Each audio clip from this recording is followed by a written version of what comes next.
Upon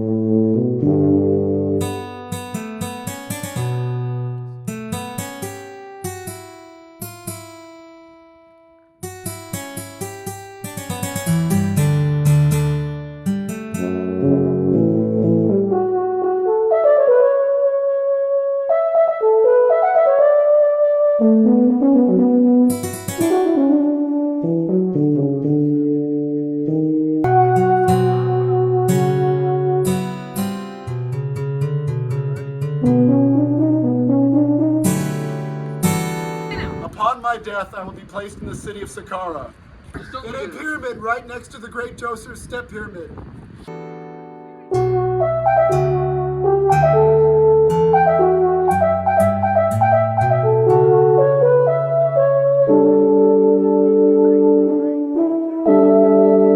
For you, my dearest. Thank you. You're welcome.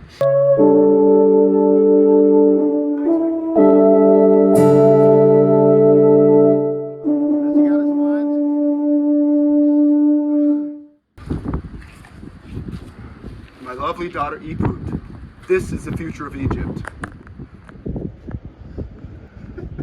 The newest member of our family, Teddy. Slaves, come join us. You see, 300 years ago, there lived a pharaoh named Djoser, who saved Egypt by finding the sacred ketchup. Djoser's pyramid was designed by the great architect Imhotep. Now slaves, we're going to invade and conquer the lands in Nubia from the Nomarchs. Yeah! Yeah!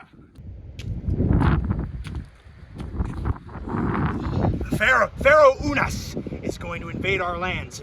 Go out and fight him. Take out his entire army. Yeah! All of your men. Attack! Men! Go get him and don't let Unas come back alive! Attack.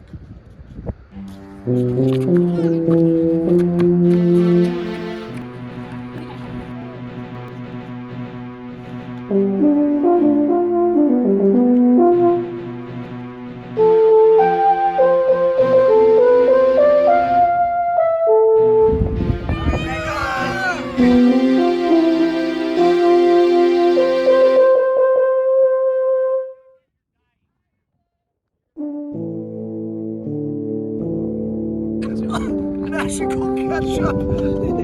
Father!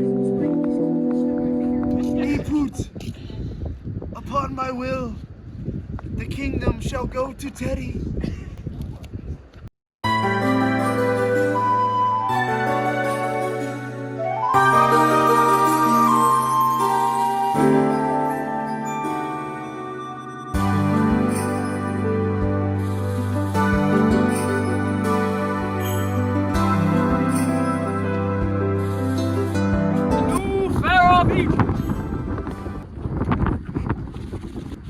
And with the crowns of Lower and Higher Egypt, Upper Egypt, and with the power of Narmer, Palette of Narmer, which is in the bottle, will allow Egypt to be prosperous for the eons to come. Long live the Pharaoh!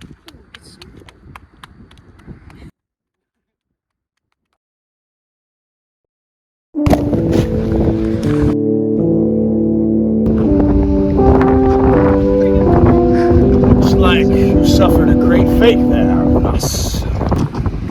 Who are you? And where am I?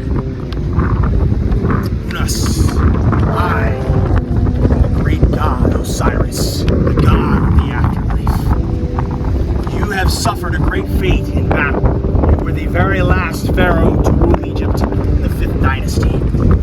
Sadly, I must say, Egypt is going downhill from here. The next couple pharaohs I can see in the future. The next pharaohs of your successors will drive Egypt downhill into a state that it'll take centuries for it to climb back up to its current peaks. You were the last pharaoh of the great era. Unas, welcome to the afterlife. Hello everyone, and I want to welcome you back to Pharoah Phriday. This week we'll be talking about Dynasty 5. It's right smack dab in the middle of the Old Kingdom. Now, before we get started with this, I gotta make the classic. We've done it so many times now. Ancient history disclaimer.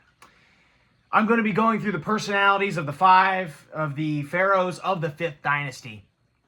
Now keep in mind that a lot of the records we have of the Old Kingdom pharaohs, and most pharaohs in Egyptian history in general, we don't know a whole lot of concrete information. A lot of the stuff we're going to be talking about in this video requires a lot of archaeological and Egyptological, I've heard that word before, guesswork.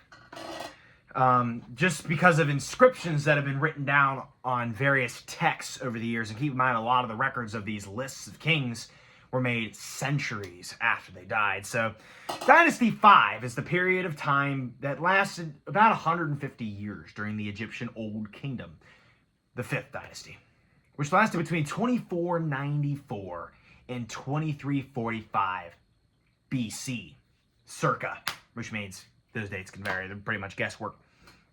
The first pharaoh to rule Dynasty 5 was known as Userkaf. Userkaf, it's really unknown how the man achieved the throne, as Manetho, the Greek and Ptolemaic era historian, wrote down a bunch of information thousands of years later about the dynastic divisions between the dynasties. And he decided to choose Userkaf to be the first king of the 5th dynasty, mainly because of the shift in culture of the Egyptian empire at the time. Now, the Old Kingdom was a time in early Egypt where it was exceptionally prosperous. Now, for those of you guys that know anything about his predecessors during the 4th dynasty, they built absolutely humongous structures at the city of Giza. And Userkaf pretty much knew, and his successors knew, that they weren't going to be able to top that because the economy kind of went to shambles after the 4th dynasty. And it seemed by the last pharaoh of Dynasty 4, Shepseskef, that the power had really gone down because he wasn't even buried in a pyramid. He was buried in a mastaba in the city of Saqqara. Now, Userkaf himself, not really much is known on how he became the pharaoh. There are a couple theories. One theory suggests that he may have married the sister of Shepseskef, as Shepseskef never had any sons to inherit after he died. He married his sister, Nefertesen. His sister, Nefertesen. And Userkaf used to be a high priest to the cult of Ra, which was becoming very, very powerful. And Ra was the standard at this point in Egypt, which it became powerful during the 4th dynasty, but really solidified during the 5th dynasty. Now, Userkaf only ruled for about 7 to 8 years. Now, according to the Turin canon, developed during the 19th dynasty, suggests that Userkaf had a reign of 7 to 8 years. Not very long in hindsight. However, he definitely left a mark within that time period. He was buried in Saqqara and built a pyramid there, right next to the great Djoser. Djoser was the very first pharaoh of the Old Kingdom, ruled during the 3rd dynasty. Userkaf built his pyramid right next to Djoser's step pyramid, which is the largest in Saqqara, standing well over 200 feet tall, Djoser's. However, Userkaf's is relatively small because, like I said, the economy was kind of crap when Userkaf was ruling Egypt. However, Userkaf set a precedent that would exist with just about the rest of his successors in Dynasty 5. Userkaf was the very first pharaoh to build a sun temple for the god Ra. Now, Ra was very powerful. We'll get into him here more in a video. But this sun temple was basically built so that every night Egyptian citizens would go to worship Ra every night during the sunset to ensure the sun would rise the next day.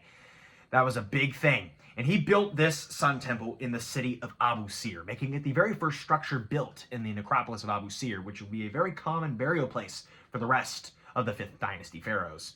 Now, Userkaf died pretty prematurely, only after 7 to 8 years on the throne, and was succeeded by his son Sahure. Now, Sahure, if you can't tell by his name, and if you watch the 4th dynasty video, sorry for the plug, you'll know a lot of the pharaohs around this time in the Old Kingdom had that R-E suffix at the end of their name. That Re signifies the cult of Ra. Now, Ra in Egyptian was more known as Re. Those names are used interchangeably. But that suffix Re, used on the end of Sahuray's name and a bunch of other of his successors, translates to son of Ra. Now, Ra was the Egyptian god of the sun. The cult of Ra was exceptionally powerful during the 5th and 4th dynasties, but definitely during the 5th dynasty with these sun temples. Ra was the god of the sun. He was the creator of gods, the creator of the world as we know it. And these pharaohs believed they had the divine right to rule as they were a descendant of Ra himself. And that is why Sahure and many of his successors used the suffix Re at the end of their name. But Sahure is notable for way more things than just his name.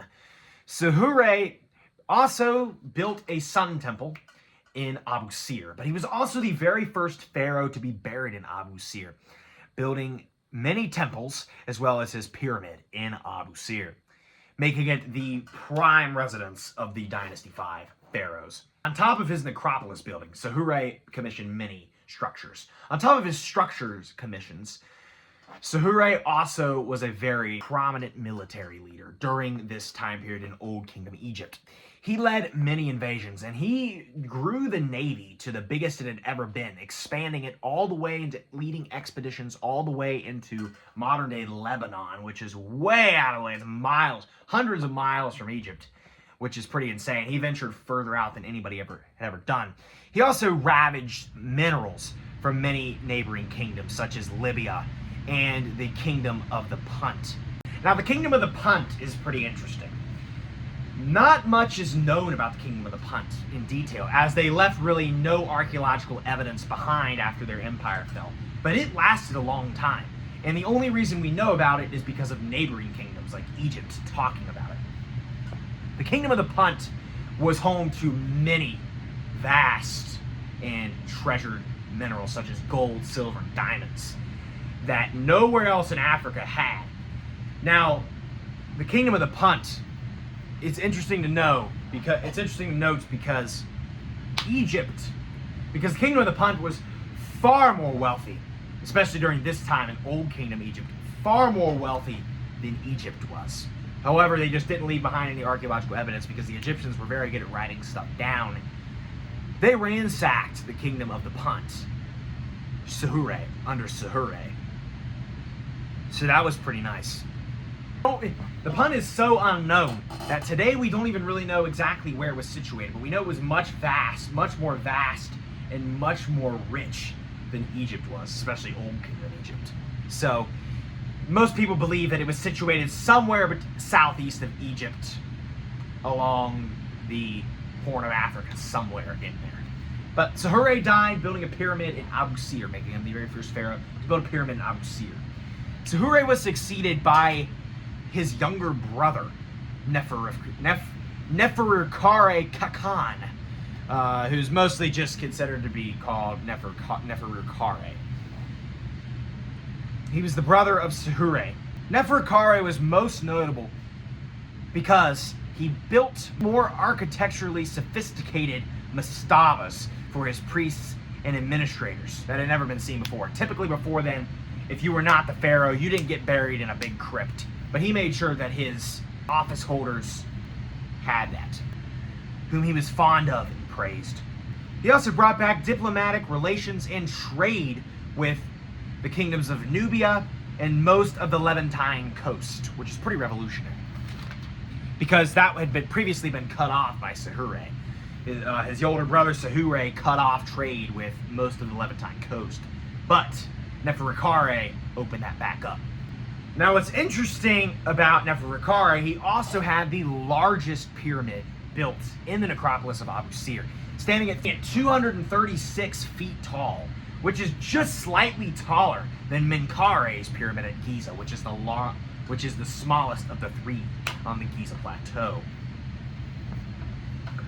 He also is recorded to have had the grandest sun temple built in the 5th dynasty in just ever in Egyptian history. However, the ruins of that are yet to be uncovered.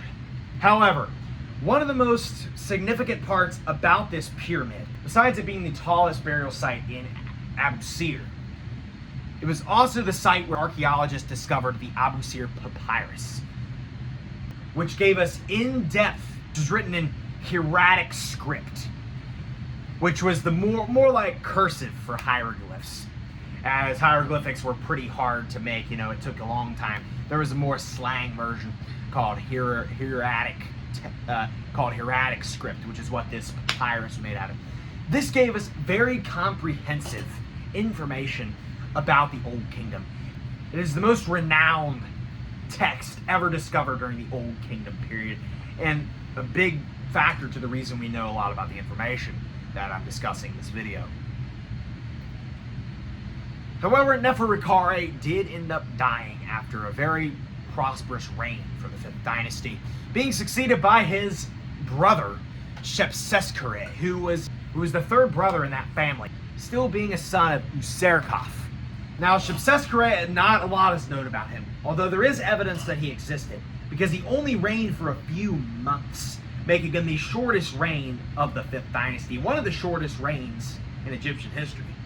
Since his reign was so short, he's not listed on most documents. And the main reason we know about him is because of a few pyramid texts, and he never had a pyramid finished. There was evidence in Abu Sir, a platform, an unfinished platform, was discovered to be, with process of elimination, discovered to be his. However, his successors didn't have any desire to finish it, as they had their own pyramids to build. And no sun temple was built during Shepseskaf's reign either. Shepseskare's unfinished platform at Abu Sir was reported to have only been worked on for a couple weeks before they abandoned the project entirely. He was succeeded by his nephew, Neferefre, who is believed to be the son of Neferkare, which would make sense, but keep in mind with these family trees, our information is very limited. Neferefre is buried in an unfinished period in Abu Sir, as he only reigned for a few years, not being able to finish it. And there is evidence that he began working on a sun temple that was also never finished. So he did carry on the 5th dynastic traditions. However, his successors decided to turn that bottom step of his pyramid, the only one that was completed, into a mastaba, which was a small crypt just slightly above the ground where they would bury the pharaohs in. Kind of the inspiration of the original pyramids, as the original step pyramids were. Now, Neferefre is very notable because this mastaba in Abu Sir kind of saved his guts, literally. Neferefre is the oldest pharaoh in history that we have discovered bodily remains of. In his mastaba in Abu Sir, we discovered some of his body in the form of mummification. Egyptians were very famous for the use of mummification to preserve bodies. Now, during antiquity, during the Roman Empire and things like that, a lot of Romans and things came into Egypt and stole a lot of the gold inside the old pyramids. Even though they were trying to protect them with the structures, they did manage to get in and steal a lot of gold and things, the bodies of these old pharaohs. However, Neferefre, although they probably stole the gold, Neferefre's body was still in there because it was a mastaba. I guess the Romans really were looking for pyramids, and it was kind of weird that Abu Sir, he was in a mastaba, because he's the only non-pyramid burial tomb. It's the only finished tomb in Abu Sir that's not a pyramid, is Neferefre's. So that's pretty interesting. But other than that, Neferefre didn't do a whole lot, because he only reigned for a couple of years. But the fact that we found bodily remains of him, making him the oldest pharaoh we have done so with, is pretty remarkable. That has survived after 4,000 years. Neferefre was succeeded by his younger brother Niuserre, who is also supposedly a son of the previously mentioned Neferkare. Now, Niuserre actually did a lot. Now, Niuserre had some of the best morality of the 5th dynasty pharaohs. First of all, he built his sun temple not even in Abu Sir. He built it in Abu Ghorab, which was just a couple miles outside of Abu Sir. But that was just an interesting thing he did. Nothing revolutionary with that. However, he did make many renovations and many architectural commissions during his reign. Most people estimate he reigned for a couple decades. For example, he added an obelisk to the OG Sun Temple of Userkaf, which was pretty revolutionary because that was used to worship for the rest of the 5th Dynasty and all the people that lived in Abu Sir. Most of his renovations, though, came in the form of tombs. Not only did Niuserre commission his own pyramid and own Sun Temple in Abu Sir and Abu Ghorab, he also ventured back into Giza to complete some renovations in the tomb of Menkaure and some of the 4th Dynasty pharaohs. However, one kind of sucky thing that he did to his father, but also you can't really blame him for the lack of resources, he wanted to make sure that his pyramid had water flow coming from it from the Nile, which was originally his father's intention, but never got to live to see that happen. He took the existing unfinished waterway out of there and connected it out of his father's pyramid to connect it to his pyramid, as he squished his pyramid in between 2 other pyramids in Abu Sir, connecting it to the Nile. So that was pretty interesting there. But other than that, he didn't do too much militarily, as he pretty much just stayed in his home kingdom, making sure it stayed afloat. Because he wasn't too ambitious, but he was a pretty good guy for his predecessors, and I'm sure they appreciated that. Now, after Niuserre died, Dynasty 5 started to decline very rapidly, as his successor, Menkaure Kaiu, was kind of a rebel. Now, Menkaure Kaiu, for whatever reason, decided to completely abandon Abu Sir. Niuserre was the very last pharaoh to be buried in Abu Sir in the entire necropolis. He just abandoned, and his successor, and if you notice, his name, Menkaure, does not include that Re that most of the Dynasty 5 pharaohs include, the son of Ra. Now, a lot is not known really about his ideology. A lot of people think that he was not a big fan of the cult of Ra, and he thought it was getting too powerful, so he decided to break away from it and bring more power back to the pharaoh and the actual central government in Egypt, rather than it being just underneath Ra all the time. Records do say that Menkaure did still build a sun temple. However, that has not been discovered, and we're not 100% sure if that's actually legit. He decided to, like I said, he abandoned Abu Sir. In fact, he decided to take his stuff and transfer back to Saqqara for his burial, the likes of which hadn't been seen since Userkaf, who was the last pharaoh to be buried in Saqqara, although Userkaf did build in Abu Sir. Menkaure's pyramid, although is believed to have been finished, it is largely in ruin today, giving it the nickname the Headless Pyramid, and it is located in Saqqara, just like most of the Dynasty 3 pharaohs, as well as Userkaf. Saqqara seemed to be the place where you would just go if you didn't feel like being buried in the traditional city, because Dynasty 4 had Giza, Dynasty 5 had Abu Sir. For those couple pharaohs that didn't like it, they'd be buried in Saqqara, which is where the original pyramids were. However, not much else is known about Menkaure, as his reign was still relatively short. He was succeeded by Djedkare Isesi.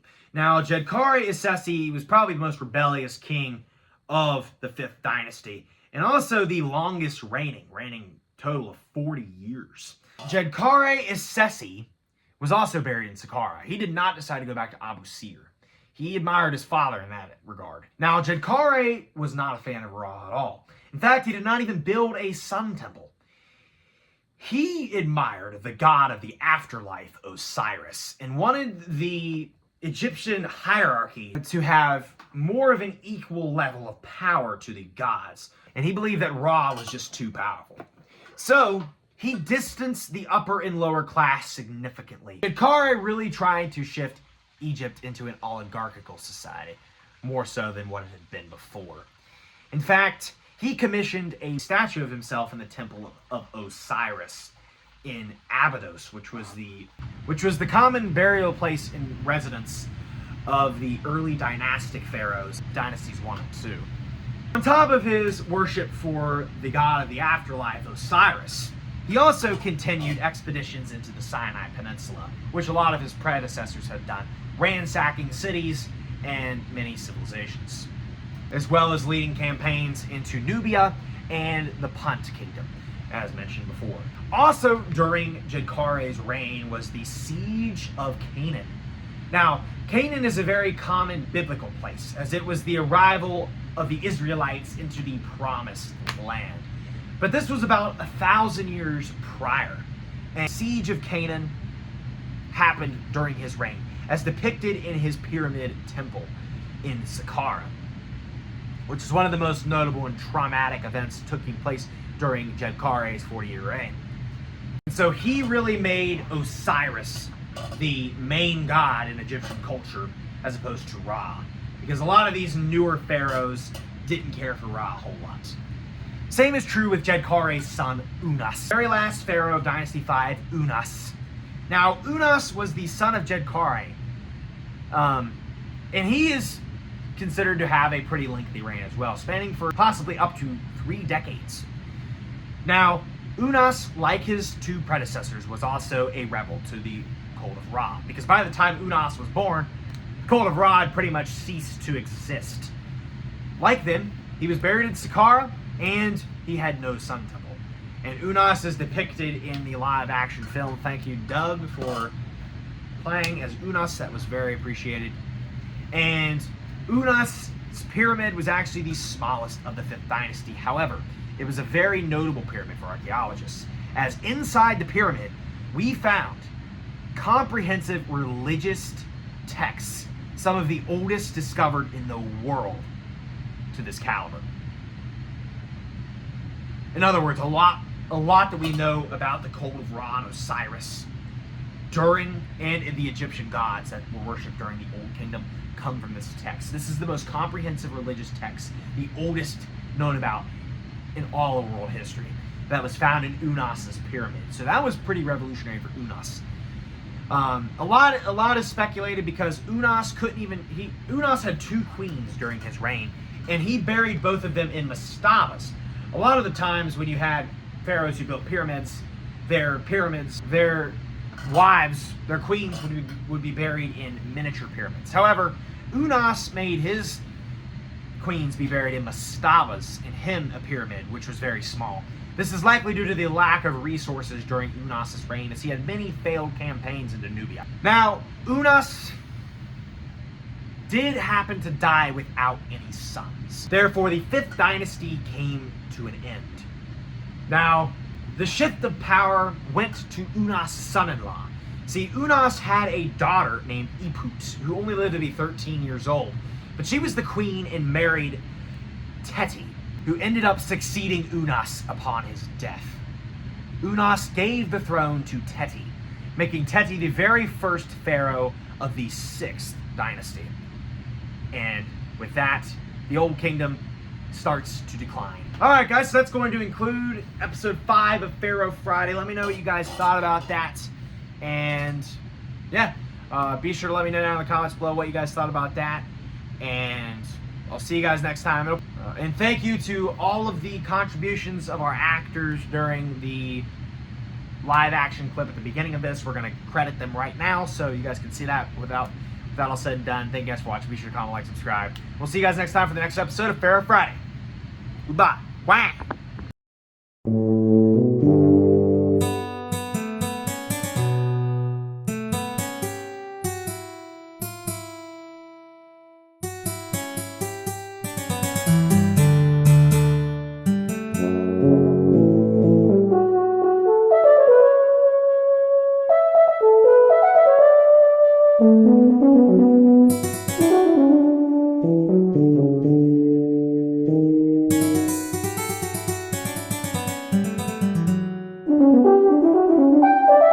Thank you.